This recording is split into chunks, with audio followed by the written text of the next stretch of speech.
Anthony kinumpirmang hiwalay na kay Jam, may inamin tungkol kay Maris, pag-usapan natin yan. Pero bago ang lahat, kung di ka pa nakasubscribe sa ating channel ay huwag kalimutan mag-subscribe para lagi kang updated sa latest chika.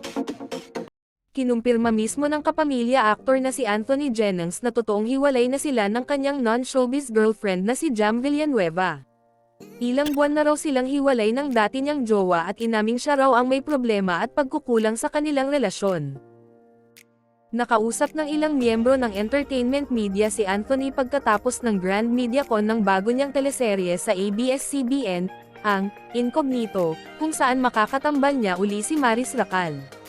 Pinagbibidahan ito nina Richard Gutierrez, Ian Veneracion, Baron Geisler, Maris Racal, Kayla Estrada, at ang nagbabalik telebisyon na si Daniel Padilla. Ayon kay Anthony, personal issues ang dahilan ng kanilang breakup kaya hanggat maaari ay ayaw na niyang magdetalye patungkol dito. Months ago na rin kaming hiwalay ni Jam.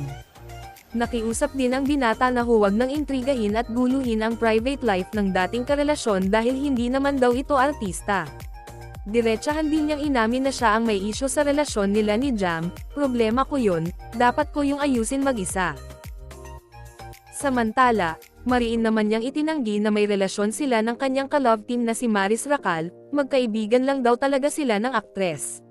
Magkaibigan lang po kami and sana matigil na rin yung mga ganong issues, say pa ni Anthony. Mainit na pinag-usapan ng mga merits ang naging cryptic post ni Jam tungkol sa kanyang ex at sa workmate nito. Ang paniwala ng lahat ay sina Anthony at Maris ang pinatatamaan niya. Nauna rito, umiiyak na inamin ni Maris sa isang press con na hiwalay na sila ng kanyang ex-jowa na si Rico Blanco. Anong masasabi nyo sa ating chismis ngayon? Mag-comment na at subscribe para updated ka sa latest chika na gaya nito. Maraming salamat po.